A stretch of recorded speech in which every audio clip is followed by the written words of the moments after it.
him the medicine. He's crazy. He's lost his mind. They can't help you, Max. We make our own rules. Rakes tape. We make our own rules. Rakes tape. He's lost his mind. Rakes tape. I am extremely excited today. We have a super special guest. I don't want to reveal too much of the backstory of how I know him for those who don't know, because I think it will be really interesting how it all comes up. But this is an incredible trader, someone who has been trading for 9 years now, coming up on 9 years, 10 almost. But it just an absolutely legendary trader. To this day, some of the biggest wins I have ever seen. I am extremely excited. Please welcome everybody, Mr. Andrew Diaz, StockMarketWolf. What's going on, everyone? What's Dude, going on, brother? So excited. Bro. I'm just like antsy, man. So this may not be the episode we're releasing first, but this is our first time recording. So bear with us. You know, we're going to have a whole lot of fun today. We're going to talk a whole lot about Andrew's trading style, how he found success, everything about him as a whole. And let's dive right into it, bro. Dude, let's get started. Let's fucking do it. So one thing that I've noticed is that I've watched a few trading podcasts out there before, and the consensus that I've seen is that everybody just dives right in and they just say, tell me how you got started, all that. Before we let's go like a little further back. Like, tell me about Andrew, like as a kid, man. Like, what were you like? Just tell me a story, or what were you like as a kid? Yeah. So as a kid, I was fucking nerdy, dude. Like, I'm like the same guy, just like with glasses, but just real skinny, real nerdy, always get picked on. But I was always super athletic. So like football, baseball, that's all we knew. And back then, I mean, compared to like my kids, I have 3 kids now. But you know, kids now, they just all on, you know, PlayStation, for their phone. They just want to be inside. Back then, we were always outside. We had to get our moms to like come and find us, you know, type of thing. So that was me as a kid. And like, we grew up, you know, south side of Oxnard, and you know, my dad was construction, my mom was a grocery checker, and they were so hard on us for education, right, and wanting to pursue education. But as a kid, man, I was a goofy motherfucker. Goofy motherfucker. I love that. I love that, man. Starting out, I like because it's a combo of, like you said, nerd, but you were also super athletic, right? So you kind of had those both sides. Kind of had both sides to it. You know? Kind of got to play a little bit of both sides, which I love. All right, so I always like to hear a little bit about my guests. Also like to a little bit of share. You said that you were a little nerdy, a little outlandish as a kid. I, on the other hand, was a big time degenerate. I want to start off with my very first story of me as a kid. And Mom, Dad, if you're watching this, I'm sorry. But everybody knows that I like to smoke joints, right? I think that's something that's public knowledge at this point. Yeah. People often ask me when was the first time that I ever smoked a joint. And the first time I actually smoked a joint, it was not weed inside there. It was nutmeg, the spice. Really? Yeah. We were like little 7th or 8th graders. We filled a whole joint up. So since birth, I've been a degenerate, I think, in my heart. Just a little bit. I think just a little bit. So always like to start off with something just to learn a little bit more about you as who you are, share a little bit more about me that you probably didn't need to know, but it may make a little bit of more sense down the line. I seriously, that actually happened. And the kid I did that with, he turned out to be like an NFL player. It's crazy story, right? Like, but nonetheless, now that we've done that a little bit, I do want to know, and I actually know this story very well, but tell me and tell everybody, how did you get started trading? Because what was it for you that like drew you to it? What were you doing before that? Like, tell me a little bit, and not just like dive right in, but like a little bit of what was going on in your life before you started trading. Sure. So before I started trading, again, I played sports. So let's just start from high school. So high school, played football, right? We state championships for 2 years in a row, and so football was my thing. And I'm only 5'6". I knew I was not going to the fucking NFL. Right, there's no way. But college was on my mind, and then I graduate high school from St. Bonaventure High, and I find out I'm about to have a kid, and I'm like, oh fuck. And then so at the same time, my siblings are also in high school. You know, I just graduated high school. My youngest brother, he's a freshman. My sister's about to come up, and they're A+ students. Right. And here I go, and in high school, I've always been, as a kid, I've always been nerdy, but as I kept getting picked on, as I got older, I became more of an asshole, kind of, and so I was level-headed, but not. Like, for me, I was fine just getting a C on the grade. Right. You know what I mean? I didn't need a fucking A, Right. But anyway, so I have the kid, and, I tell my mom, like, when I go to tell my mom and dad, and they didn't even need for me to say anything. They're like, we know you're having a kid. And You just, strike me, that combination of nerdy, athletic, and a bit of an asshole strikes me as the kind of dude, you probably did well with the girls in high school. You just strike me as that. Just to put that out there a little bit. I'm not surprised by that based on what you said. I'm so shy too. It's so funny. But it works. It works. So So you go to tell your parents. I go to tell my parents. They're super disappointed, right? Yeah. Because obviously you don't want your kid to have a kid, Like, right? at that young, at right, that young, you right. know. And so I no longer can play football in college, right? That dream is gone. Yep. No longer going to a 4-year university somewhere far is even an option either, Right. because now I have to stay. So what I did was I started to go work at Champs at the mall. Yep. And I went to a local JC, which was Ventura College. And I was like, okay, well, what am I going to do? And my mom, when she had us, when my dad got injured in construction, she stayed being a grocery checker. But her initial thing that she wanted to do was like get into the bio field. And she was like, well, why don't you try nursing or something? Right. Okay. And I was like, okay. So I went that route and, did the anatomies and all this stuff. And then I was like, all right. So my life at this point kind of sucks. I'm going to school. I have a kid. I'm going to work. And it's not until I start doing the science stuff where I'm like, I just don't want to be a nurse. I want to be like a doctor or something. Right. I want to achieve to be like a surgeon or something. And while I'm going to school, there's this battle that ends up happening of, here's this life I can see myself having 5 to 10 years from now, but here's my reality.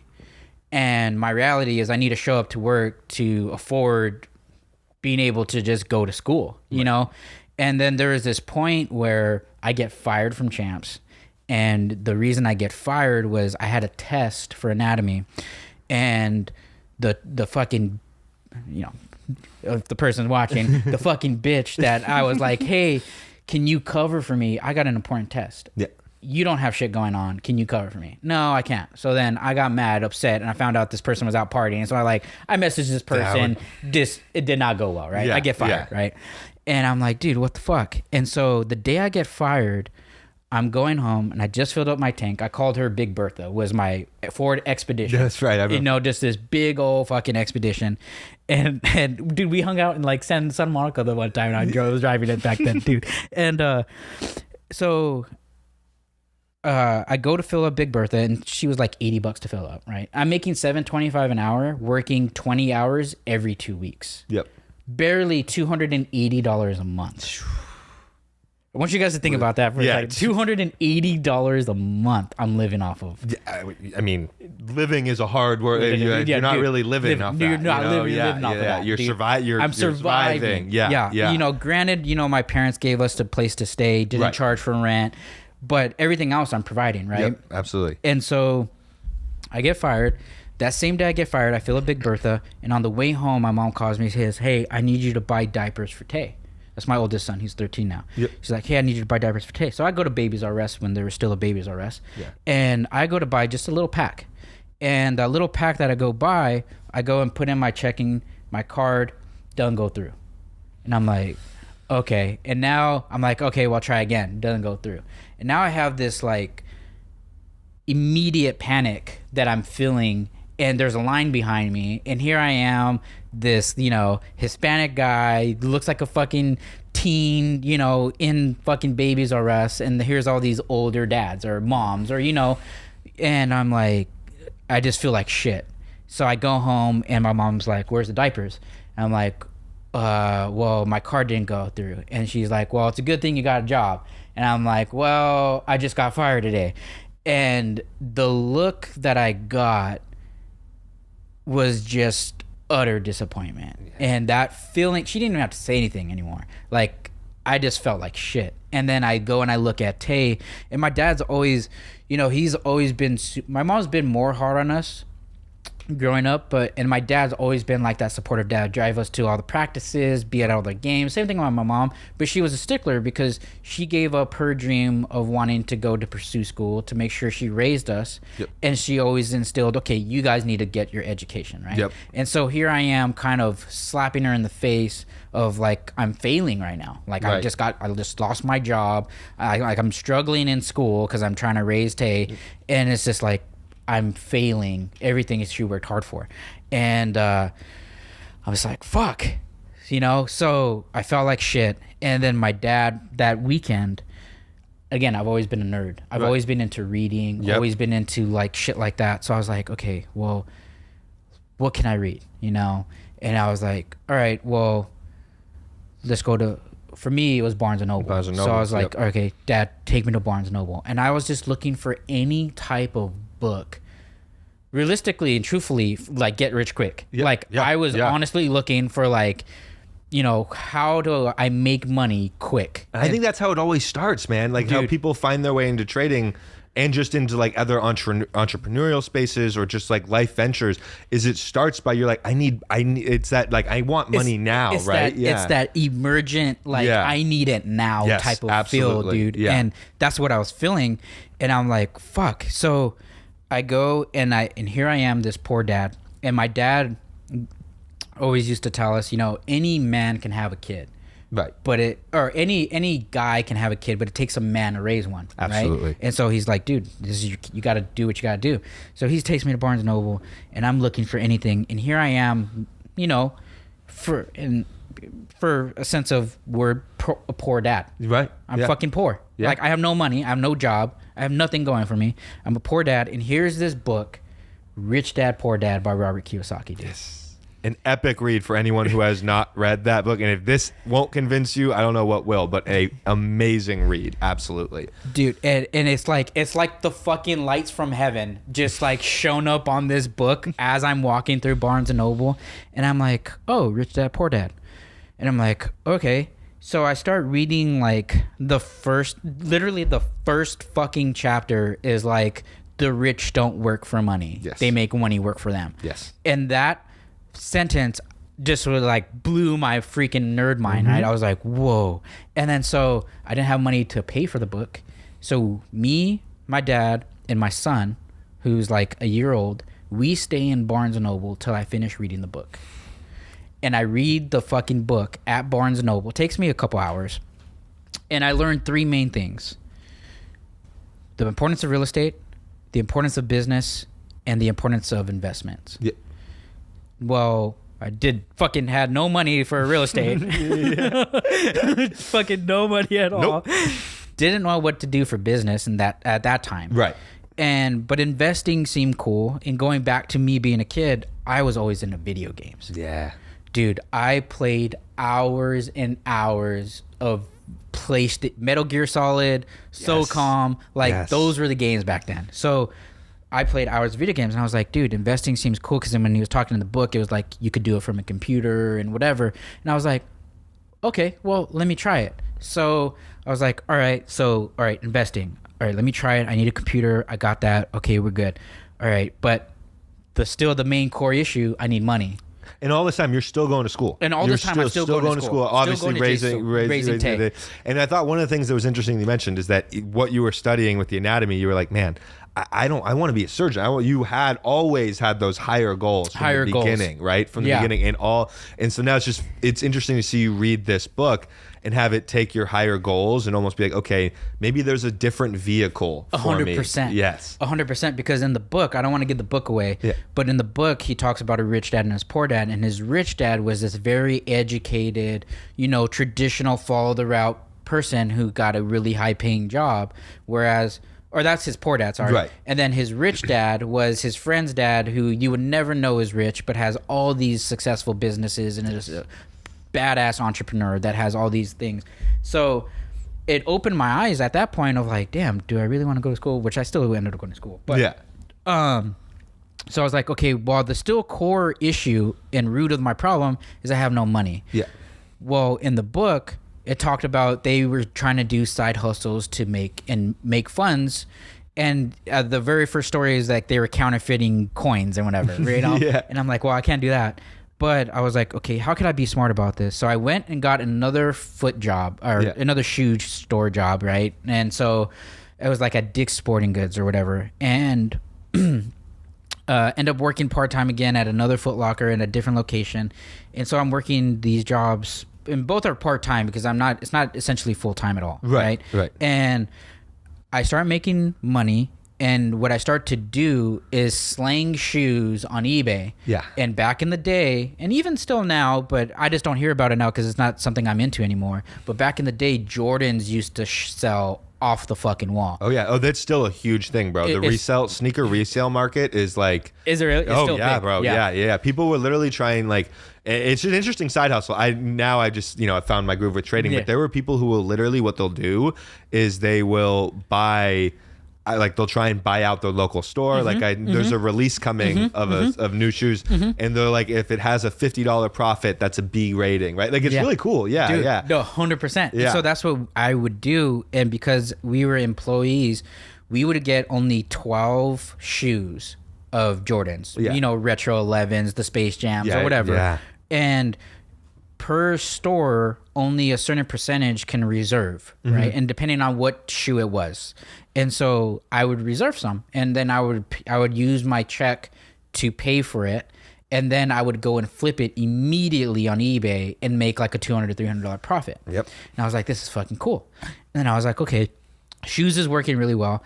And then what I started to do was go on eBay, and this is before Gary Vaynerchuk started talking about like this whole arbitrage thing. Yeah. But I would go to garage sales and find shit for free or dirt cheap, and I would slang that on eBay. Yep. And little by little, my side hustle turned into $500 to $1,000 a week. Yeah. And Which is really reasonable if you think about it. Which is really reasonable. It's really not far-fetched to hit that at all. And so I'm like, okay, now all while going to school. Now, to fast forward a little bit, 2014, I get my bachelor's, BS in bio at California Lutheran University, private school. And I had to do 3 years. I had to do 4 years worth of school in 3 years. All while working. And raising Tay and That's and badass. reading. My days would consist of, I would get up at 6 a.m. I would drive to school, which I would get there by 7. On days I didn't have lab, I would stay till 3. And then I would because I had to take a full load. Every quarter, semester, whatever it's called, I had to take a full load. Right.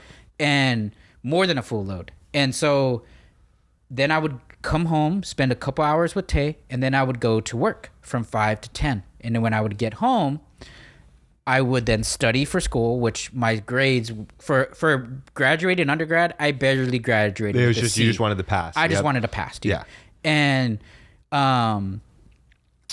And so I would study, and then from midnight till about 1 or 2, I would read books related to investing, to trading, to money management, to personal help books, and I would stay up, and that would keep me focused.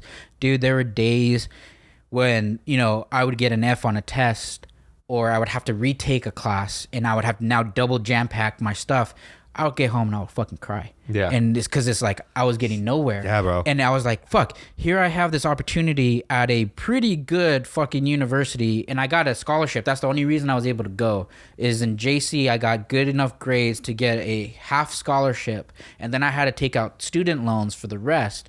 Well, my student loan, I only can afford 3 years worth because I like maximized or some shit. So I was like, dude, I got to jam pack it all. So I didn't have time, and so, dude, I would fucking sit there and cry, and I'd be like, dude, what the fuck? And it wasn't until so that Rich Dad Poor Dad got me to thinking about, okay, doing this stuff. And it wasn't until Eric Thomas, E.T. the Preacher. Yep, I'm very familiar with him. I was in a football, and there was this video talks about how bad you want to breathe. And in the video, I'm not going to give it away too much, but in that video, there's this guy who wants to be successful, and he meets this guru. The guru takes him out to the beach. The guru goes out deep in the water with this protege, and he puts him underwater, and he's drowning him. And the guy's like moving and moving. He comes up, and he's like, in that moment, what did you want out of anything? He's like, all I wanted was to breathe. And he's like, if you treat everything in life as if you just want to breathe, you would be successful. And it goes deeper than that, you know? Right? And so I'm like, okay. So I got super motivated. So I would listen to Eric Thomas every morning. It was like my ritual. I would listen to him, and I would cry of anger, and I would just go out. Now, fast forward, I graduate with my Bachelor of Science in Bio, and all of my friends are like A students. Yeah. Here I am, the only dad, and we would get recruits that would come for temp agencies that worked for different pharmaceutical companies, like an Amgen or a Genentech or whatever, and say, hey, we have temp jobs for college students that are graduating. My grades weren't enough to get into med school, so there went that job. Yeah, there went that dream, and my MCAT scores I didn't even bother to take because I was like, dude, I need to make money. And not this whole time while I'm going to school and I'm raising Tay and I'm reading these books, I still have the parental pressure of once you graduate, you need to get a job. Yep. And this is 4 years now from the time of 19. I'm now 23. It's like, we can't keep providing for you. Yeah. You need a fucking job. Yeah. So I went the EMT route, and I was doing EMT. I actually didn't know that. This is one part of the story that I didn't know. I didn't know you went the EMT route. Yeah, I went EMT the last summer of my senior year of my undergrad, and I loved it. The only part I didn't like was one time we had to go out and fucking help a hobo, and I got shit thrown at me, and I'm like, dude, I don't know if I can do this for fucking $10 an hour. Yeah, it's like, why did I even go to school? Yeah.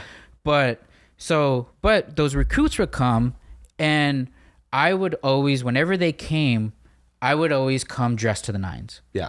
And granted, at this time, I don't have like dressed to the nines. It's not like I'm wearing a fucking Gucci suit, know? Right. It's like a fucking suit from Macy's that isn't even tailored, doesn't even fit me right, And I would always wear something nice or like a sweater over my shirt with tie or whatever, right? Right. And whenever they would come, I would talk to them, and they would get to know about me.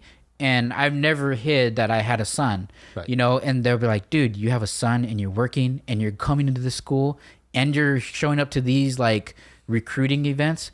And so there is a face to the name. Yep. And once I graduated, I was like, okay, I'm not going to do EMT. So I went back to my alma mater, and they had a sub job open, and I went to go and teach chemistry.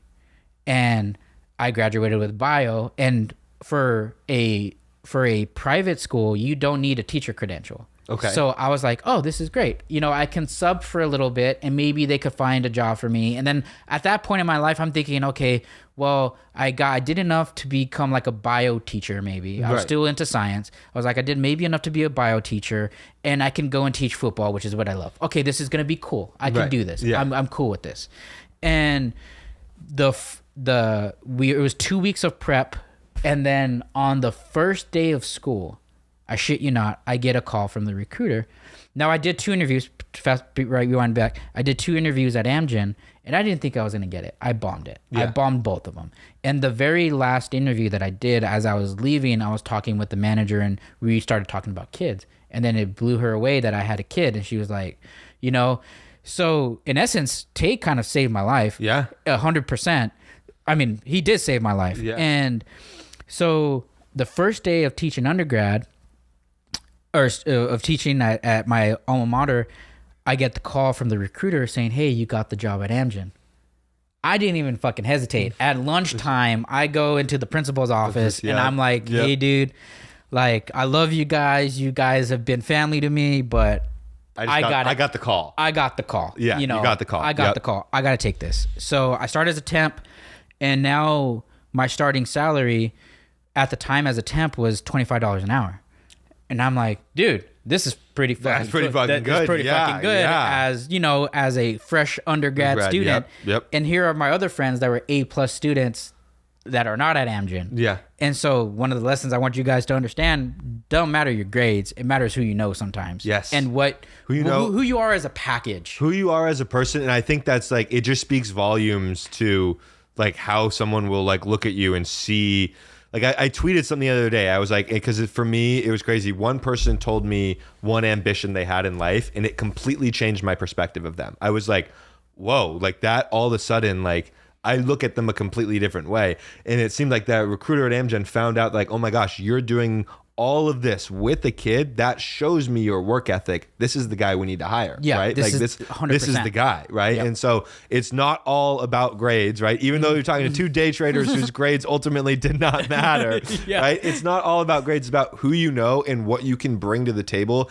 as a whole for any business that you're looking to be involved in. Right. Yeah. So 100%, dude. Absolutely. It's all value add. And So you go to Amgen, who you're still with to this day. to this day. Yeah, we'll get there. We'll get there. Yeah. And so I get Amgen, I'm starting temp, and within 6 months I get full time because of the work ethic just Right. shows. It's Yeah. like all I've ever needed in life is just an opportunity. Yeah. Just give me an opportunity and I'll run with it. I have the work ethic to do it. And I got that work ethic through sports, you know, back in being championship team in high school. And I carried that on with me through everything. And so I get full time, and my starting salary now is $70K. That's pretty fun. Yeah. That's not At bad. at 2014, I'm like, this is fucking cool. Yeah. Now, some of the stuff that we didn't talk about here is this whole time as well, I'm experimenting in the market. Yeah. And from 2009 till this point, I've been throwing money into investments. And since I was into bio and nerding out, all of my shit went into biotech stocks. A lot of them. Yep. A lot of tech stocks. Your traditional. I still have Apple since 2009. Which is a good for those who don't know. Buying Apple in 2009 was a good decision. Yeah. Apple. Yeah. Facebook, Apple, Facebook, all Nvidia, AMD, like those are my long terms that I've not even sold yet. Oh my god! And I've just added throughout the years. It's like I look at it and jizz sometimes.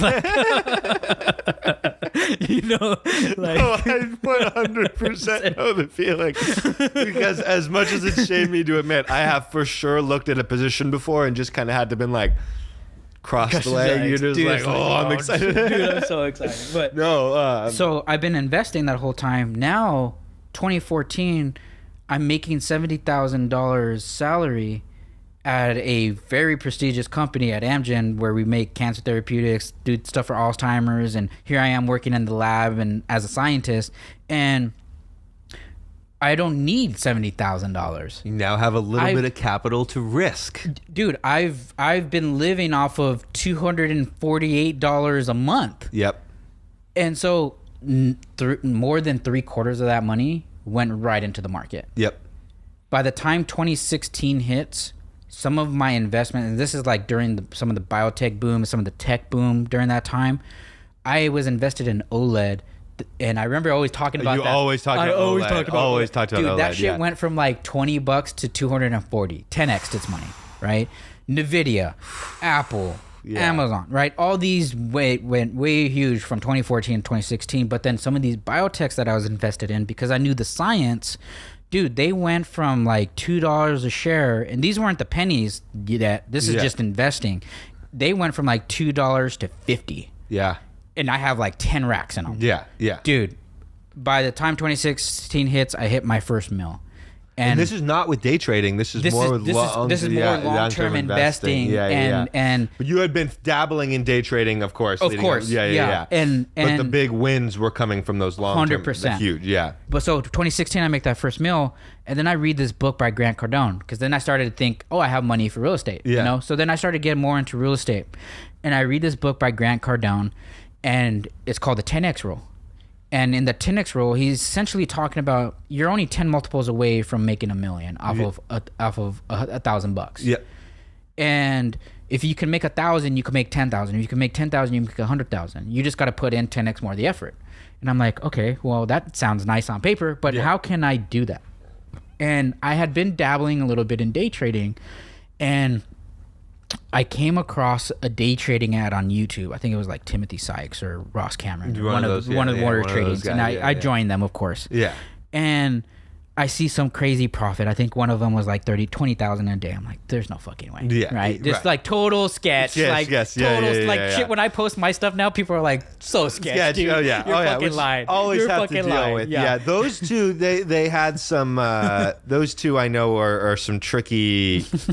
Yeah, some tricky programs for sure. Yeah. Some sketchy programs. I know Ross had some issues, but they introduce you to day trading, and they show you the ropes, the rules. What was possible. And so I didn't have the risk management that I did now. Right. But what I started to see, and I put 25K in because that's what the rule was. That was the rule at the time. Being just an idiot was like, okay, I'm gonna put 25K in, Yeah. And a couple of days I would make 5,000. Yeah. A couple of days I would make 10,000. But then there was days I would lose 15. Yeah. Lose 20. Yeah. And it was just this fucking volatile roller coaster. And I'm like, dude, what the fuck? And I blow up an account. Yeah. And I'm like, naturally. That didn't last long at all. Yeah. Didn't last long at all, dude. And I'm like, dude, what the fuck? But what it showed me, and what was the spark in my mind, was like, dude, in a couple of hours, there were days that I made 10 racks. Yeah. How the fuck can I repeat that over and over? Yeah.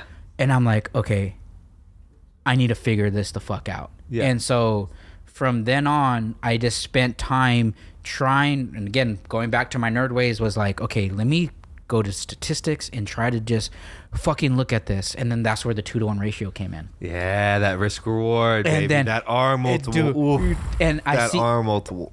It was like a video on YouTube. Yeah. I want to say. I bet it was the Adam, the Be the Casino one. Was it maybe one of those? Yeah. It was probably one of those, dude. Yeah. And I'm just like, what the fuck? And it made sense because I was always really good at math and numbers. And I was like, it makes sense where if you just do a 1-on-1, you have to be 50% right to break even. But if you do a 2-to-1, you only need to be 33% right to just break even. Anything more than that, you're making profit, so long as you keep those numbers consistent. And that was the key, though. Yes. Is keeping those numbers consistent. Yes. And just a fucking light bulb went off. I was like, holy fuck. It was like unlocking the Kama Sutra for fucking trading, you know? And I'm like, dude, no way. And so I go and trade, and I'm like, okay, well, let's break this down simpler. I have a $100, let's just say a $25,000 account. I'm only going to use a portion of that, and of that portion, I'm going to consistently use this dollar amount, and I'm going to aim for 10% profit target, 5% stop. You're trading shares at the time. And trading shares at the time. Trading pennies, right? Yeah. And so essentially that dollar stock needed to go to $1.10, and I'll make 10%. I started to do really well at that. Yeah. And I was like, oh shit. In my first year doing it, before it became a business, I think I made like $125,000. And I'm like, I'm like, fuck yeah, you know, on top of my work. I was like, fuck yes, this is the tits. And I was telling my friend about this, and she knew that I had made a mill, and she knew my story coming up, and she's like, I need help. I'm a single mom. I have 3 kids. I need help. And I'm like, okay, I'm gonna help you. And I help her. Fast forward to today, she's a CPA. She averages somewhere north between $500 to $2,000 a day trading. And she was a CPA for multiple different firms, and she works all remote. She was a single mom, 3 kids, 3 jobs. Damn. And put the work in. Right. And during the time that I was helping her, my now wife, not the person that I was helping became my wife, but my wife, she's like, Andrew, you need to make this business. Yeah. And I'm like, I can't do that. Because growing up in a Hispanic household, and the way that money was tight for us. It's not like, you know, my parents gave us really good experiences. We went to Disneyland. We would go to Hawaii once in a while. But it's not like my family driving around Ferraris, or they had college educations, right? And so, you know, they were always like, save your money. That was always been the thing. Like, work hard, get a good job, save your money. That was it. There was never investing. Investing was seen as gambling, or, you know, you being an idiot. And so I was like, but also being raised, you were also taught never to talk about your marriage or like your love life, never to talk about politics or money. Like, you just keep that stuff private. That's how it was always. That stays inside the house. And I'm like, fuck, now I'm going to go on social and start talking about this stuff. Like, and so I was nervous. My initial thing was fear of like, people are going to start looking at me like all I am is about money, you know, and that's not the case. Yeah. And I'm going to get people that start to like talk shit or doubt. And I'm like, oh, fuck. And I'm like, you know what? Fuck it. I'm just going to do it. And So I started doing it, and to go back just a little bit, right before I started doing the trading thing, I was trying to do social media marketing, and that's where I found Ty Lopez. Okay, yeah. And Ty Lopez was doing this whole thing of like, this is what you need to do to market for other people, and I tried to do it, and it just didn't work out. But I met people along the way, but what I learned though was some valuable skills in terms of marketing and in terms of creating a story and being authentic. And authenticity, as long as you're true to yourself and you're honest, that sells. You don't have to be. Now, granted, Ty Lopez kind of contradicts himself a little bit there. He does. He did some crazy shit in the beginning. But, I was like, why am I going to market for someone when I could just market for me?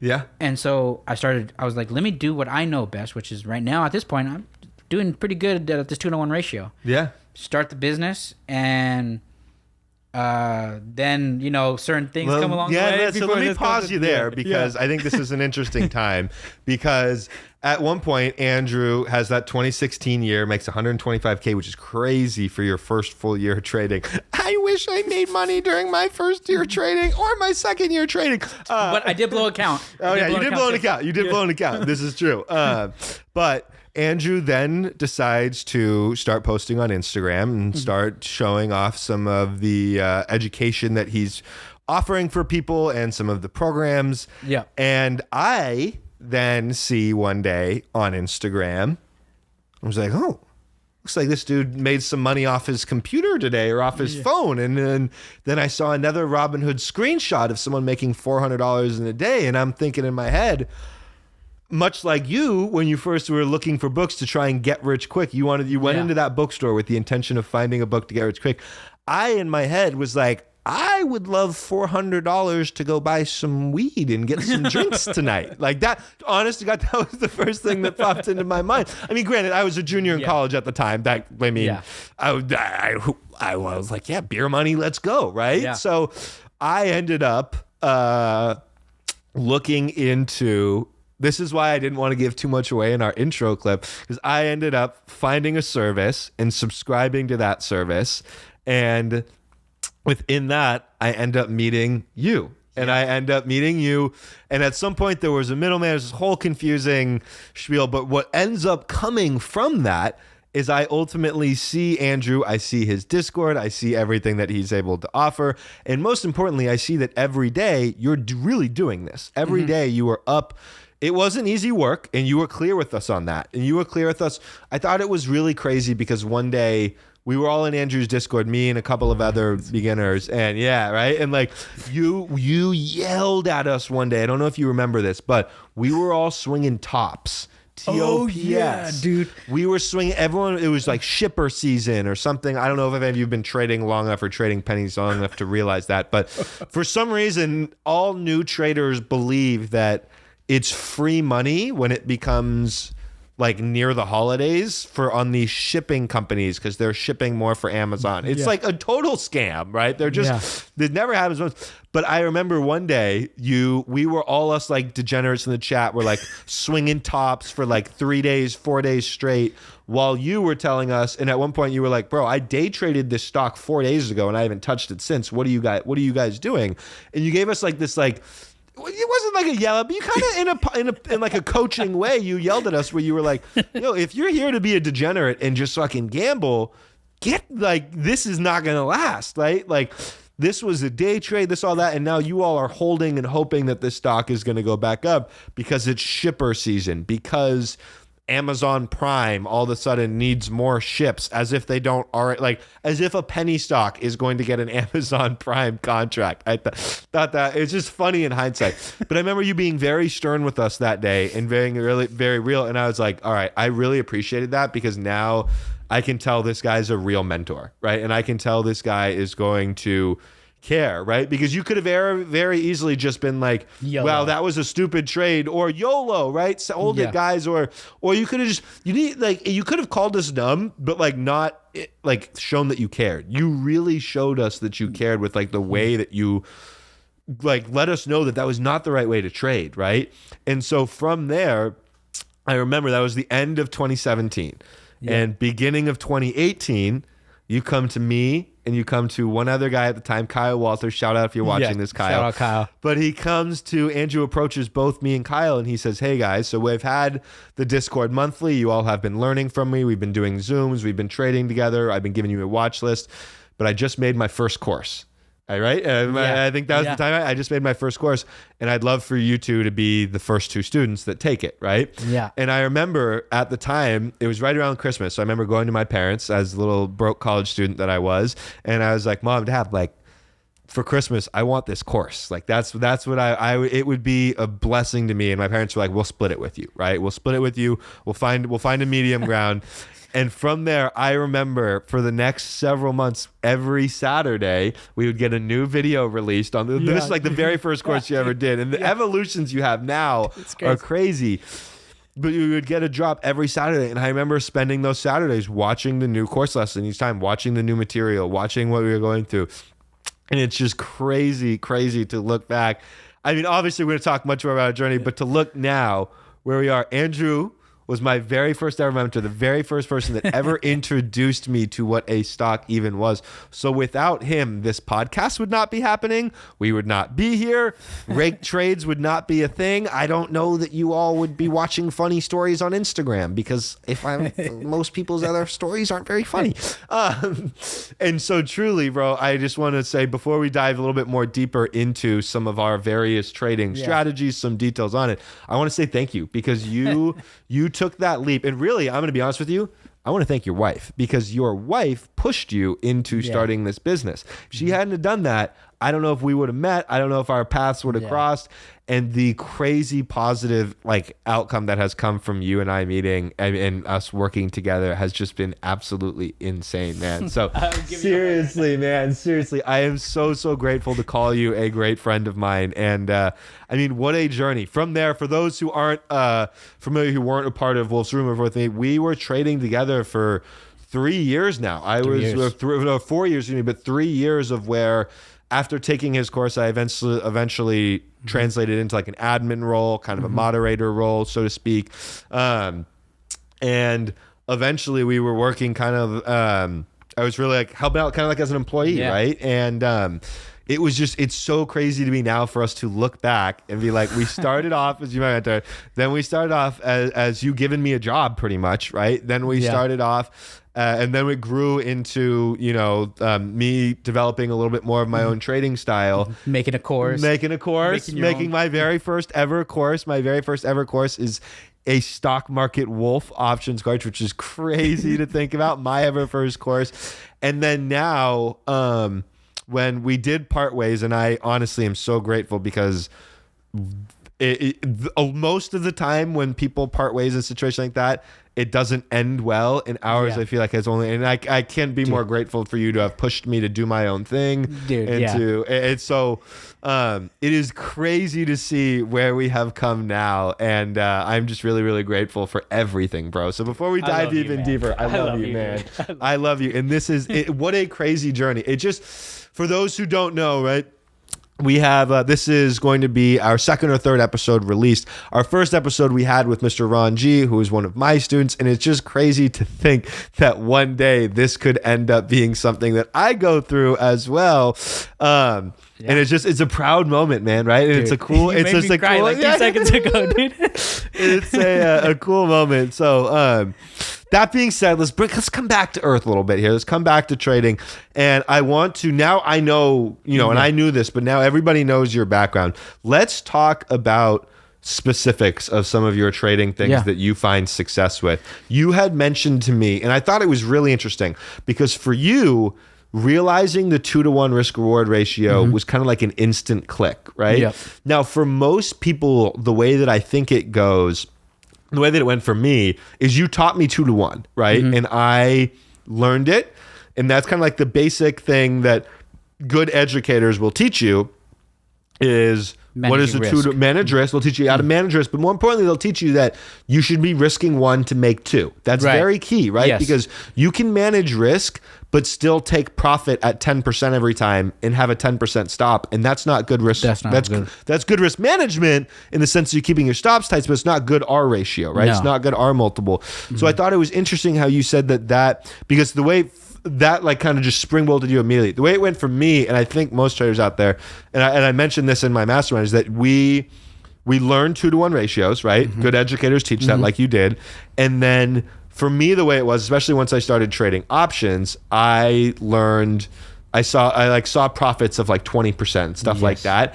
And it becomes hard to when your brain sees profits in dollars and when you're focused on the percentage or the dollars, sometimes for me, I lost sight of that risk reward thing. Right? And I was more focused on, hey, I want to get 20% profit, right? Like, especially with options, I think. It's easy. It's easy with options, right? You're like, but it's also easy to lose 20%. If you're taking profit at 20% on options, you're most of the time, your stop needs to be 10%. 10% on a weekly option is a really hard stop. It's just no way. Yeah. So for me, while you had taught me that, I kind of skewed away from, and I was focused more on options and the 20% thing.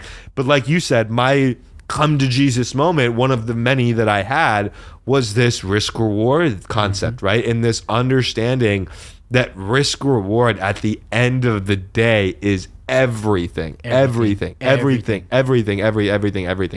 right? Like, so what was it for you? I know it clicked in your head in that beginning, but can you give me some examples of some times where you have found, because most people, the dollars that I've seen you make in a day is crazy, man. I mean, this is the only man I've ever seen make 7 figures in a day, and multiple times, by the way. Those types of trades where you've been able to have those, I think it's hard for people, I mean, me even as well, it's hard for them to stomach the dollar value of it at some point, right? Because it's like, holy shit, that's $1 million, right? What would you say to them about how risk reward came into your mindset on those types of trades, right? Or just in general in your trading? Yeah, so for me, it's that same thing. You know, I always look at, okay, if I have, let's just say $100,000 account. For me, I call it the 1033 rule. And so what the 1033 rule is, if I have 100,000, I should never risk more than 1 to 3% on my account. So if 100,000, that means I can risk no greater than $1,000 to $3,000 on any one trade. No more than 5% on the day.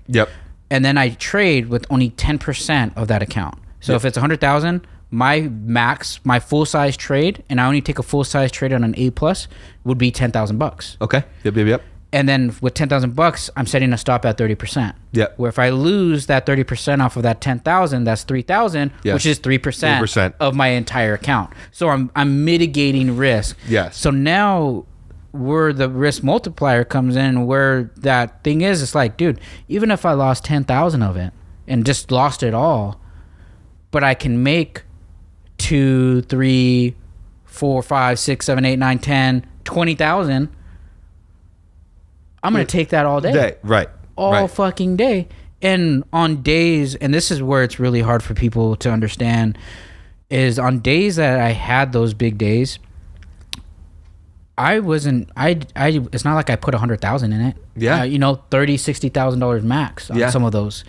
And it's not like I was willing to lose the 60, which in case if I did lose the 60 at this point in time, it's not even a fraction of my account. That's still, You know, but I was only willing to lose of that 60, maybe 10.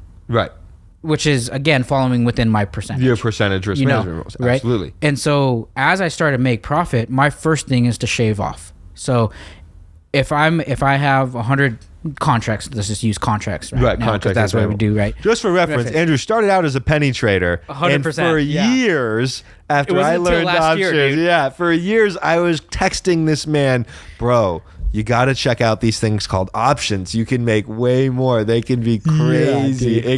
And eventually it wasn't until last year that he made the decision. Not saying that you shouldn't trade small caps out there, that you shouldn't do that, but I think that after convincing you to trade options, I would never go back. I would never teach anybody shares again. You know, the power is too. The power is too great. Power is too crazy. It's like unlocking the Matrix, dude. 100%. And so on those, as soon as I get in, I'm looking to hit, like you said, 20 to 30% profit. Yeah. As soon as I do that, I cover some money. You will cover a little bit at your 1R. A little bit. 1R. Right? At your 1R. For those who are unfamiliar, the term of R, right, for us is going to represent your stop loss on the trade. AKA risking 1R would be meaning that you're risking 20%, right? Mm-hmm. Or on a $100 contract, you're risking $20 of it. That would be your 1R, right? So if you are then up 20% on your contract, you would be 101. up 1R, right? Mm-hmm. That would be your 1-to-1 ratio. It's a very, very important metric to have an understanding of. Yep, 100%. And so as soon as I hit that first 1R, I would sell a portion. Now what determines on how much contracts or share, whatever, I sell depends on how long it takes to get to that multiple. Right. If it takes more than an hour, I'm probably going to sell half my size. Yeah. Because that is taking way too fucking long. Yeah. If it happened within 5 minutes or 10, I may already sell a quarter. Yeah. If that, right? And if it was within 5 minutes, maybe an eighth. Yeah. All right, I secured profit. Now, as it continues to hit the next R's, my 2R, my 3R, I will shave again a little bit. So at 20, my first PT is 30%. My second PT is 60.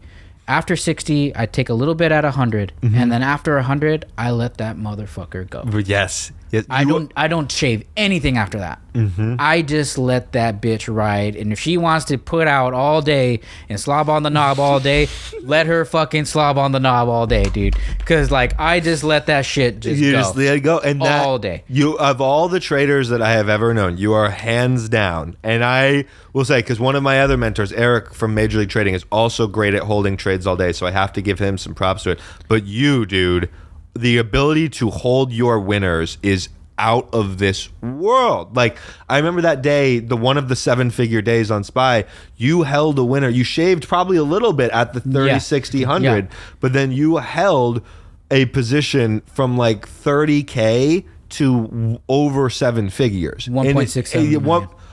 Like, in order to actually hold, like, you have to understand, some people out there will be like, oh, it's luck, all that. No, the fuck it is not. Holding a position that is winning in your favor is skill, because you have to understand. It's mental, dude. It's mental. It's mental. At It's all any mental. point in time, there was points where you were up 250K, 500K, 750K, a million. And to not sell because you are up those dollar values and to hold because of your technical system is a skill. That is not luck. That is the most powerful skill you can have as a trader, right? Yeah. So like, I think that I have to give you some props on that, because your ability to hold these winners, man, and it's admirable, right? So, okay, so you mentioned that you don't, after 100%, you just let them ride, I let right? that You shit let ride. that shit ride. I let it ride. Is there something, what would be the then invalidating factor? What would it take? Because not everything's obviously going to ride. Right. So what's going to be your method of management from there, right? If it starts to go back against you. Yeah, so that's a really good point. So when it starts to go against, there's two risks, and I think this is important for people to understand.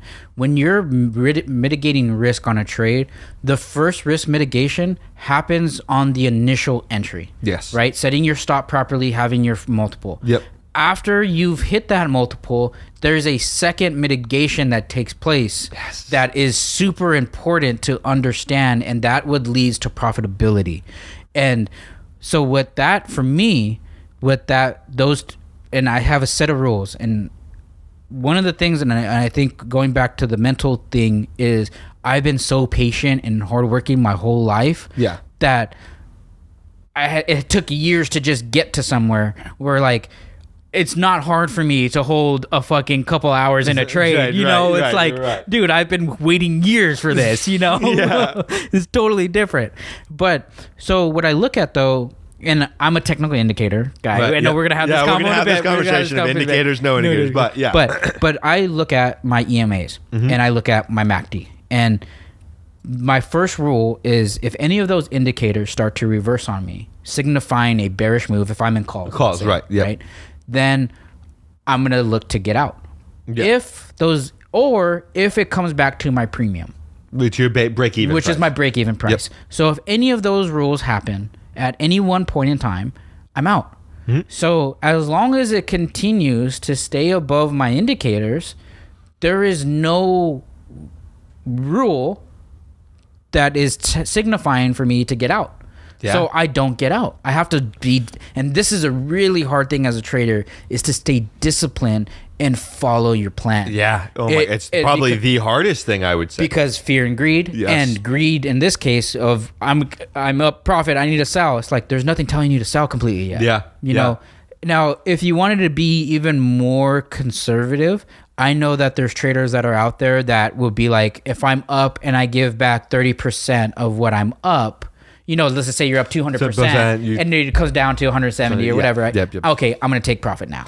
Which I don't have a fundamental flaw with that, because it's like, who says it's going to go to 1,000%? Yeah, right? But I don't have a fundamental flaw with it, but I also think that that's how people always ask, how do you catch and hold these big moves?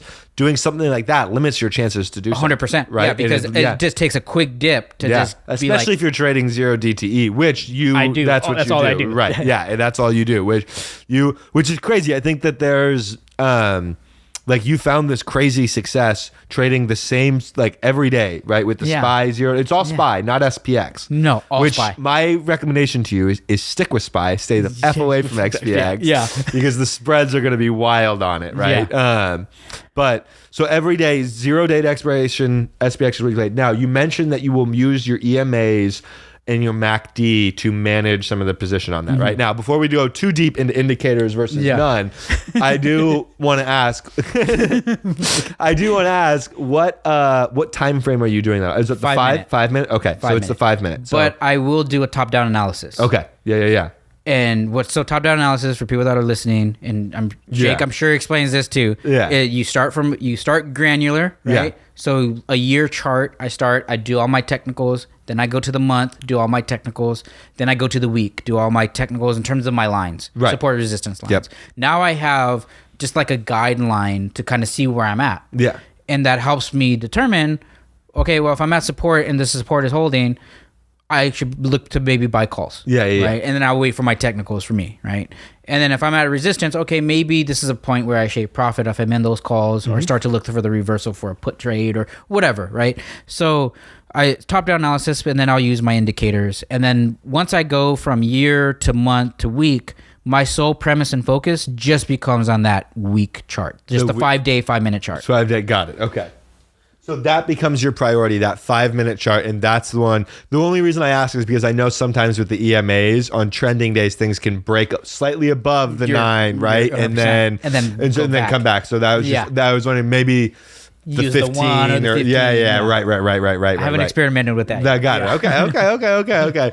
So naturally, we have to talk about this, right? We have to talk about it. Get the fucking boxing gloves here, dude. This is about to get violent. Anybody who follows me knows that I use no indicators. I trade purely off of price action. I read a book called Reading Price Charts Bar by Bar and learned a level system from a guy named Eric, Major League Trading. Those two things really is what I found the most success with, right? And that's one of the things before we start this, before gloves come out, you should always preface this by saying, literally whatever works for you works. If you have a consistent, right? Like if you have a strategy that makes you money on a regular basis, who the fuck is anyone else to tell you not to use it, right? 100%. Like 100%. So one thing I'll say is that because I initially learned using the MACD and using I didn't ever use the MACD very much, but I learned initially your EMA strategy, right? Which I think, especially with small caps, the EMAs play a very large role. I know 100%. You are not the only small cap trader I know that has an EMA focus strategy. I know Trade Like Mike Spinoza, who actually short small caps, unlike you, who was a long trader. It was interesting to see both using an EMA as part of their strategy, right? As a big portion of it. But when I moved to options, I found initially for me that there was less. I think EMAs are really great on trending days, and a lot of the stuff you were trading was trending, right? Because it was a hot penny stock. It was going to trend. So for me personally, I had found that when I moved to options back in like late 2018, I think it was late 2018, when I moved to options, I had started to shift away from the indicators a little bit, right? And I started to shift towards just using the price action. So I'm always now, again, I'm a public advocate of it because I think for me, it helps me read the charts in the most straight up way. But I do want to say, like I said, obviously whatever works for you works. But what are the things, some of the things that you have found about your indicators and the systems that you use that helps you navigate the market well, right? Like, is there particular tips and tricks about them, or is it having the defined rules? What is it that makes them work for you? Yeah, and before we go into that, I will second Jake's thought of, whatever works for you works for you. If you're a price action person, if you use, supports and resistances, if you use indicators, don't matter, as long as you have and go off of your metrics of where your edge is at. Right. Yep. And that's where you double down on. 1,000%. Find your edge and your niche too. Yeah. And your niche can be only trading one side. If you only like to trade puts, that's fine. If you only like to trade calls, that's fine. Find a niche, find an edge, and execute upon it. I think we both think it's better to have the ability to trade both, but find a niche. I totally agree with you on that. 100%. Totally agree. And while experimenting in options, and I'll back you on this, and I've seen that because I study, even to this day, I study at least once or twice a day. Right. After trading, and I go over even if they're successful, I go over, okay, what was right, what was wrong. And there are trades from a price level perspective, price action perspective, where if I would have traded just supports and resistances, I could have made an extra 200%. Yep. I'm not even gonna fucking lie about that. No, 100%. For me though, it's hard to know directionality when I'm looking at those things sometimes. So that's where the indicators come in. Now, where the indicators fail, and I'll be upfront and honest about it, where they fail are days of chop. Yes. And because they're lagging, for one, which is one thing to keep in mind, but when you have chop, those indicators are getting factored and priced in with that chop. Yes. And so you can have false signals saying, hey, this is going to be a bullish setup right now. Buying a pullback off the 9 EMA. Buying a pullback, or even like, some people use the 9 EMA crossing above the 20 as a signal for a bullish move. And people think, okay, I'm going to jump in. But then there's the resistance line right there that you're not factoring in. And so when it hits that and it comes back down, if you're just solely looking at the indicator, you're fucking up. Yes. So today, I used both. Yes. As my confirmations. So what I look at, like today, was, okay, here at, where's my phone? Oh, I turned it off. Fuck. So let's just say the value today was 400. Yeah. Right? There is resistance, let's just say at 400. Yeah. And let's just say 398, there is support. Mm-hmm. Let's say somewhere in there, 399, I get a signal for calls. Yeah. I'm not going to take those anymore. Right. Because I have resistance at 400. So I need a clean breakout if I'm going to go calls, or a breakdown of 398 if I'm going to go puts, along with what I look at in terms of my indicators to signal to get in. Right. Okay. So when I have, and I call it like my check mark box. Okay, here's resistance. The candle's below the 9. The MACD's crossing down. I have 3 things telling me, get in fucking puts. Yeah. I'm going to get in fucking puts. Yeah. And I'm going to ride it to the next support. The same. Now, as soon as it breaks that resistance and I get the signals for the opposite saying, hey, look to calls, I'm going to get in fucking calls. Yeah. Yep. But before, when I was just doing the indicators, it would work on some days. On trending days. On trending days. When there was momentum. Like the day that I made 30,000 going to 1.6 million. But then there was days where it didn't, because I wasn't respecting the support and resistance. The market structure. Of the day. Yep. So now when I trade with the structure along with the indicator, it's game over. Yeah. No, and truly, I think that, okay, I'm going to be completely honest with you. That is hands down the best defense of indicators, or best like supportive argument for indicators that I've ever heard, right? Because, and I'll talk about this openly with my mastermind students, is I say that like the system that I teach is adamantly against buying an EMA cross, right? It's like the opposite of buying. I don't like buying an EMA cross, right? But what you just mentioned is that using these in conjunction with basic price action, that's the key. Dude. That's the key, right? If you can identify market structure, price action, the trend, higher highs, lower lows, like if you can identify those and then use these indicators as a sort of added benefit and extra layer of confirmation. Yes, that's what it is. And that's all it is. Yeah. It's just that extra layer of confirmation. And I think where I will, like you said, you admitted there were some faults with indicators. I'm going to admit there's some faults that I have at times that I think could be prevented if I had a 9 EMA on my chart. For example, on trending days, there's absolutely times where I've parted ways with positions significantly early.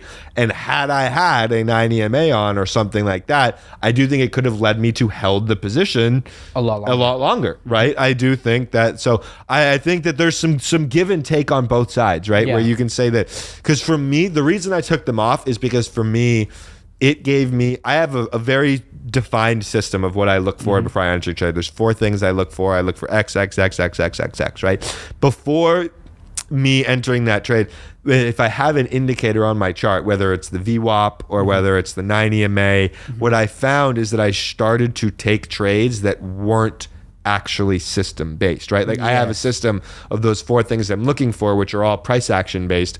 If I have a 9 EMA on my chart, sometimes I would take an 9 EMA bounce or a VWAP bounce. Yeah. And it's like, wait, that's not the system. That's not my system, right? So for me, I had to remove them from my charts in order for me get more clarity on the system, right? So I think ultimately what this conversation like really comes down to is having a system, right? Like 100%. You need to have a definitive system. For you, it's the top down, and then you use your indicators as a layer of confirmation for it. For me, it's more market structure based, and my layers of confirmation come from some more intricate details of a candle, for example, right? Or something.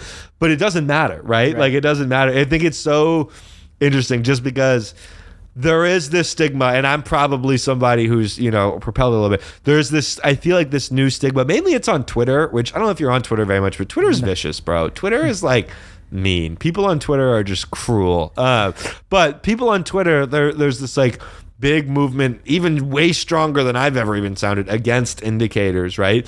And I think that one of the biggest things that like to always look back on is that, like, if you are making what you're making using the system that you're using, why the fuck would you listen to anybody telling you not to anybody? Yeah, dude. Like it's like it's just so funny. I think that like somebody could try and come, like I could give you a PowerPoint presentation that's so amazing on how I think the system I use works better, and ultimately you look at me and just be like, why would I change up? And you can do the same thing. I'd be like, why would I change it up? Like once you find your edge in your system, just dive fully 100% in on it, 100% in on it, on what you do and how that system makes you money, right? Yeah. Like I think that's one of the biggest keys. To trading. So absolutely, bro. So it's just crazy, right? Because this is my very first ever mentor, the most influential trader, ever in my life. And now we use 2 completely different strategic systems, completely different. And yet we both, but the fundamental of it is the foundation is the same. Foundation is the same. That R to R, right? That risk management, right? Having those. And I would also say kind of something that you touched on earlier, but this is more about like a personality trait that you talked about, right? Where it really stood out to me because you I've heard this story before, but you had said something where it's like, I was in the anatomy class, but I knew I wanted to be I wanted something higher, right? Like I wanted something higher. And I think that has always been like something personally that I live with, and that's a trait of mine, is always wanting more. I always I put high expectations on myself because I'm like, I know what I'm capable of, and you know your worth. I know my worth. So in every realm of life, I know what I'm capable of. I know what I bring to the table, but not only like my worth and my value, but I also know like how hard I should be working. I know how hard it is. And I think that if you take a look at all the profitable traders across the world, in theory, it's like 2% of people who do it, right? You take a look at all the profitable traders across the world, the vast majority of them are going to have different strategies. You put 50 different traders in a room, you might get 50 different strategies. But what you will find that they have in common, the risk management, the risk to reward, and I think a personality trait of somebody who like knows how much, like knows the work ethic they can put in to do it, you know? 100%, dude. And that work ethic is so crucial because in socials, it's a blessing, and it's also a non-blessing where, you know, there's these young, you know, people coming up, or they see somebody make $40,000 in a day and they're like, oh, I can do that. Right.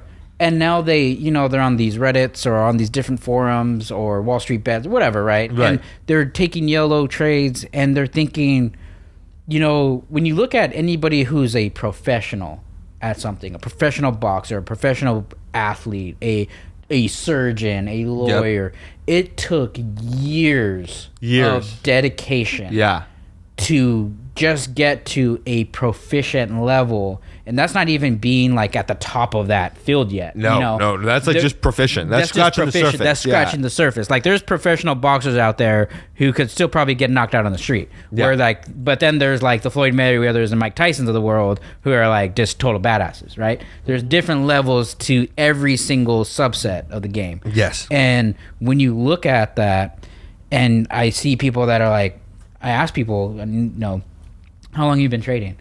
Oh, like a couple months. And then they get frustrated of like, I'm not making $1,000 yet a day. Yeah. And I'm like, well, because you're not putting in the effort and you haven't put in the time yet to be able to make $1,000 in a day. And a lot of times it's not even effort. A lot of times it's not even effort. It's time, right? It's time. I had somebody who I was talking to the other day, and I apologize for putting them on blast because but we're going to look back on this when they're super successful, and it's going to be awesome.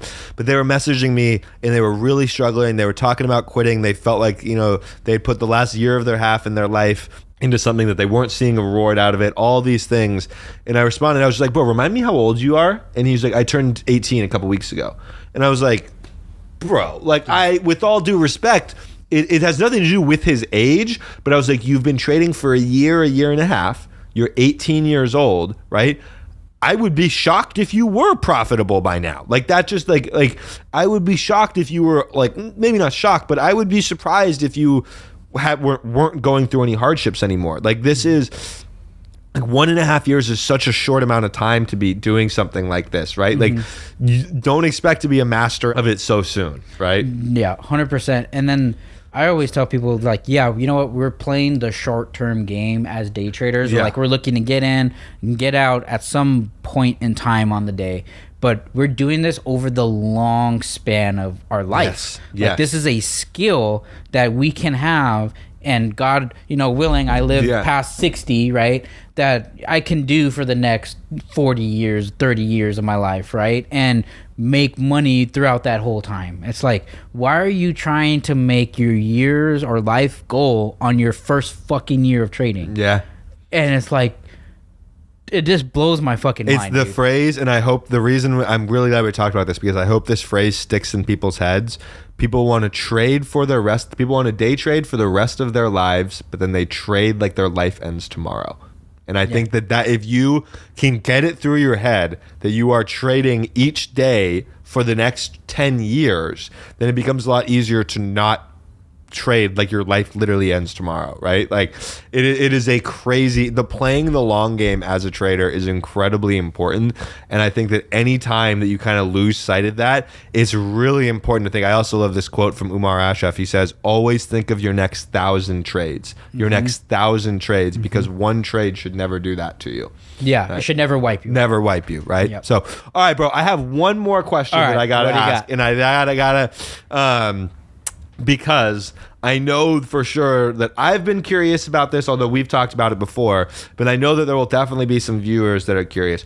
You have made some insane money trading in the stock market. You have some very successful businesses. You have a solid real estate portfolio. why do you still work a corporate job at Amgen? Just out of pure curiosity, right? Like, I think that's going to be a popular question on YouTube. And also some people might think, why would you do that, right? Like, what is the goal of it, right? Because you have your business, you have trading. Why still do it? Yeah, no, it's so funny, dude. So every year, how much time do you guys have? No, we're good, bro. We're good. Okay. Yeah. So every year, for the past 5 years, we have a cabin that we go to, me and my family. Yep. And we take all of December off. Yep. And it's just nice and private, secluded, beautiful. And I do a lot of thinking there. And this last time we were there, and it just dawned on me. Now, I've been at Amgen since 2014. We're now in 2023. There's 9 years. 9 years. 9 years of dedicating my life to, and not counting school, dedicating my life to science and trying to look for things to help people. Really 13 years with school, because that's really 13 years. 13 years, you know? Essentially almost the same time I've been trading. I've been day trading since 2016, but investing and being in the market since 2009. Right. You know? Because I never grew up with money, I never wanted to be, I always heard the saying of the worst thing is not growing up in low income or in poverty, which we didn't grow up in poverty. No. But, growing up, in a hardworking family, right? The worst thing is not growing up in that. The worst thing is finding success and seeing what it's like and then coming back to that. Yeah. Yes. It's like losing everything. It's like having that taste of success to have it taken away. Yeah, it's like that professional athlete that ends up making millions of dollars and then blows it all, and then they're back living in the hood. It's like, what the fuck? Yeah. So I never wanted that. And so because of my upbringing and stuff, I never wanted, and risk mitigation, one of Warren Buffett's, and back in the day, I used to read about a book a week. At one point, it ended up being like a book almost every other day. Yeah. And one of Warren Buffett's books, he talks about having 7 streams of income, right? Yeah. Mm-hmm. And so I was like, okay. And I think this is really important too as a trader. And I want to touch on this before I get into why I still work at Amgen, is there's a lot of traders out there that start this, and there's a lot of people right now that are soft as fuck. Yeah. And one of their things is, I don't want to work. Yeah. I don't want to put in time. And I saw this other video this other day of this guy saying that he works and like his friends were laughing at him. I'm like, dude, what the fuck are you laughing at? He's working. You're fucking not, you don't have no money. Yeah. Yep. And a lot of people, they see trading as this cool fucking thing on social, and it's like they see people doing it, and they see some of the young kids successful or whatever, and they're like, oh, I could do it from home, I could do it from everywhere in the world. And that's one of the benefits of it, but it takes time to get there. It takes time to get there. Plus, I never trade size on vacation. Nobody does. Yeah. And so people quit their job young to try to do this day trading thing, and what you do as a result of that is you add unnecessary stress. Yes. Especially if you haven't shown consistency and profitability, that you're even good. Yeah. Yeah. And even if you have some profitable days, if there's no consistency there, you're going to fuck up. Yeah. And now you just added stress to be able to do well in an environment that is volatile. Yes. Very, very volatile. And so that already stressful. It's already stressful as it is. So if you're adding that extra layer of stress on top of your trading, do you think you're going to be fucking successful? No.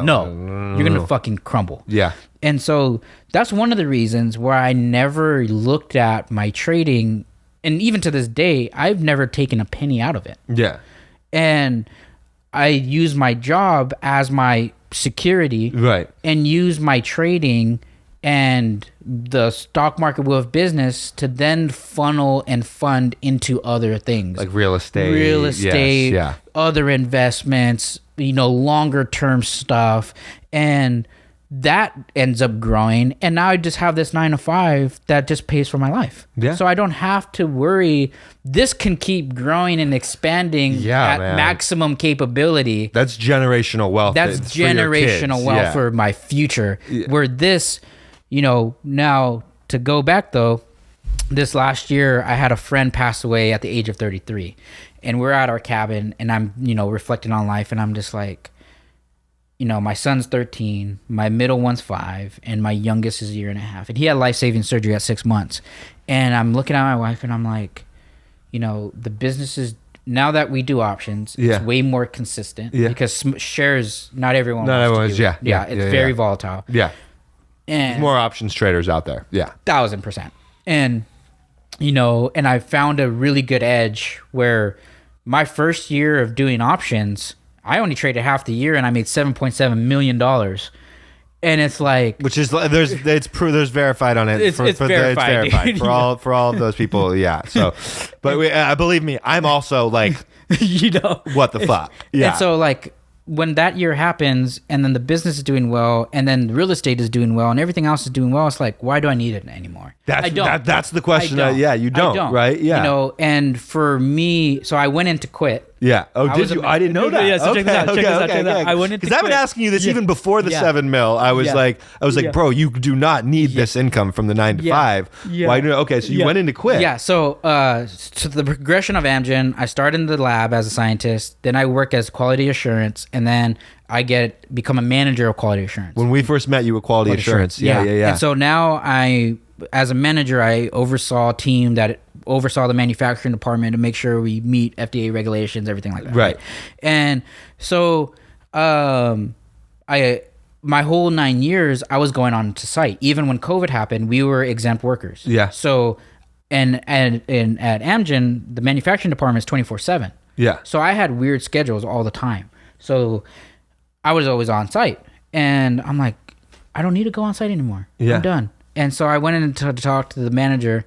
I'm a manager, then there's a senior manager, then there's a director. Yeah. I don't even bother with the senior manager. I call the director. Yeah. And everybody at Amgen knows I trade. Yes. Everybody. I'm talking about VPs. Yeah. Like They've right asked below you- the CEO Yeah. know that I trade, and believe it or not, they're in the fucking program. Yeah. Yeah. I fully believe it. And Yeah. so people, I don't hide it. Yeah. And people at work. You're all over on social media with your face, you know. And, so and yeah. people at work are always like, dude, why are you showing up? Yeah. They even tell me, Yeah. And I'll get to the metaphorical part of it but in a bit. But, so I go in to quit, and he's like, what would it take you to stay? And I was like, I love this company because you guys gave me this life, Yeah. and the only thing that would get me to stay is stay remote and just put me on projects that I could work at my own time. And as long as, if I could do that, then cool. So we were meeting at an In-N-Out at 9:00. The following day, he calls me, and he's like, you got it. And I'm like, That makes way more sense to me. and now. so I'm Yeah. like, dude, I'm remote. I can Yeah. work my own schedule. I don't have to go in anymore. And I could, do all my trading shit in the morning, which I trade from 6:30 to 8:30. Yeah, that's really about it. Yeah. I'm usually done by 7 Yeah, sometimes, yeah. And then I go about my day with the kids, go pick them up, have lunch, go to their sports, come home, dinner, whatever.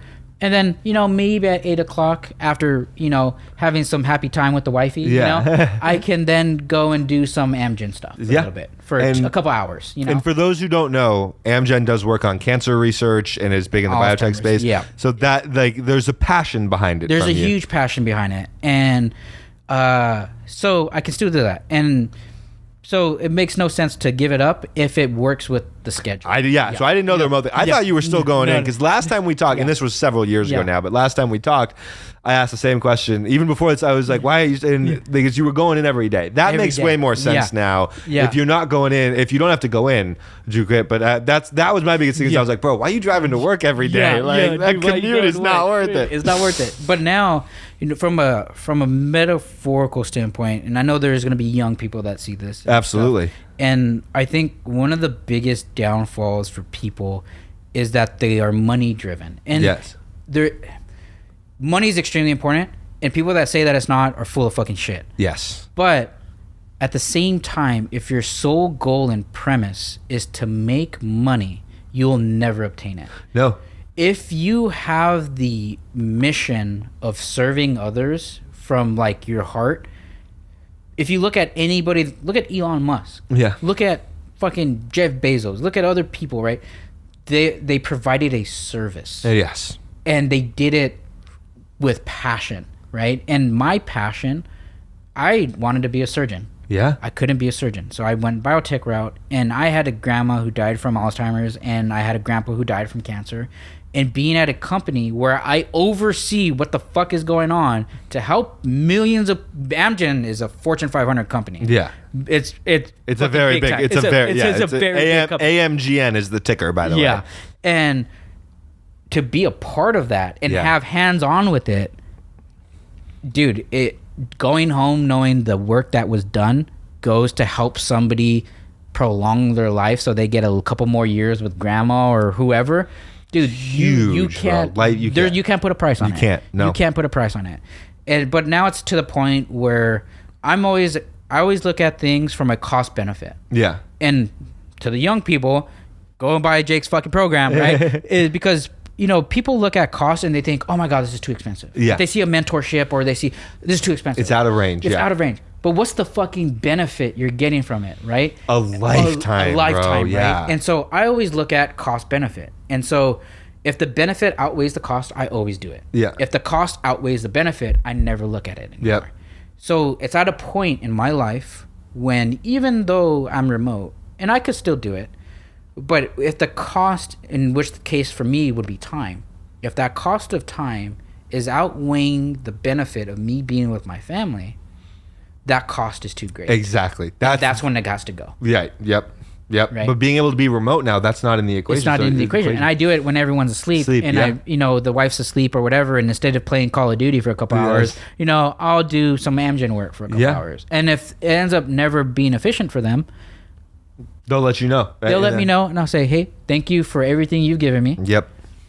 I'll just go and double down on making content. Or doing something else, I don't need to work. And then that becomes the other question we're probably going to get. Why even teach? Yeah. Why provide a service? So someone broke it down. I'm super freaking glad he did because I'm here now because of it. So I'm an example of why he teaches. Yeah. So someone broke it down for me as they're like, Andrew, you made $7.7 million last year. Yeah. Really only half the year. Yeah. Because that's when I started doing options. $7.7 million. If you divide that by 52 weeks and divide that by 5 days a week and divide that by 2 hours of trading every day, that comes up to $14,000 an hour. They're like, you are worth $14,000 an hour. Yeah. And you're giving away mentorships for like $2,500. Yeah, right? yeah. It's like, why are you're actually losing money by trying to help us during the day instead of like focusing on trades. Because there was a day where I did a $1,000 challenge. Yeah. Just in January, and I turned 1,000 into 18,000 in 3 weeks. Yeah. If I would have traded my regular size, I gave up $650,000. Yeah, 100%. By doing this demonstration. Yeah. And I was like, dude, you're totally right. But it goes back to the morality of things of, when we die, nothing goes. I'm the most simplest fucking person. Yeah. These shoes, motherfuckers, these shoes right here are like 5 years old. I've never. Which is I love that about you, and we share that trait within us, right? Yeah. I don't drive around in a fucking Ferrari. It's not that I can't afford one. My coolest shit that I have is my fucking Ford Raptor that I bought used. Yeah. That I bought used, not new. And so it's like I'm very frugal, but the last thing I want to end here with is money doesn't go with you. It doesn't. This doesn't go with you. None of this goes with you. The only thing that ever goes with you is legacy. Yeah. Absolutely. And how people speak of your name. So back in Roman times, right, it was like the warriors, like Achilles and all these fucking Greek fucking warriors that did something crazy in time that their name stood out. Who knows if Elon Musk 20 years or 40 years from now, people will know who the fuck he is. Yeah. Right? They may, right? Yeah. And it takes something like that to leave a legacy behind where your name is remembered. And all I want is my name to be remembered, not maybe for hundreds of years, but I want it to be remembered for when people speak of it, it's something positive. Andrew, Absolutely. Like what I'm doing for my buddy Mike and helping him, for people that don't know, that don't follow me, a river came through his backyard, wiped everything out, and 100%, and this is also why this works, 100% of all the proceeds that I'm doing for my business is going to helping him. Yes, yep. And it's literally not going to your pocket. It's not even going to my pocket, and I can afford to do that. Can other people? No, they can't, right? But money doesn't go with you. The only thing that ever goes with you is your name and the mark you left behind and how people speak of your name when you're gone. And that is all I can ever ask for and want, is to leave a legacy behind for my kids where they don't have to stay up to 3 a.m. Yeah. No, that's not to say they're going to be spoon fed. I'm very hard on my kids. Yeah, you got to push them. I'm the toughest motherfucker on my kids. I'm tough on everyone. Just like you said, how I yelled at you guys, I still yell at my students to this fucking day. Yeah. You know? And it comes out of love. But I don't want them to ever feel what it's like to be hungry. Yeah. I know what it's like to be hungry. There's days where I didn't eat because I couldn't afford to fucking eat. Yeah. But it leaves them behind. It leaves a legacy behind for them to carry on, and it leaves, Dad set me up. Yeah. Or there's Dad put me in a position to succeed. There's the Jakes of the world, Yes, right? yeah.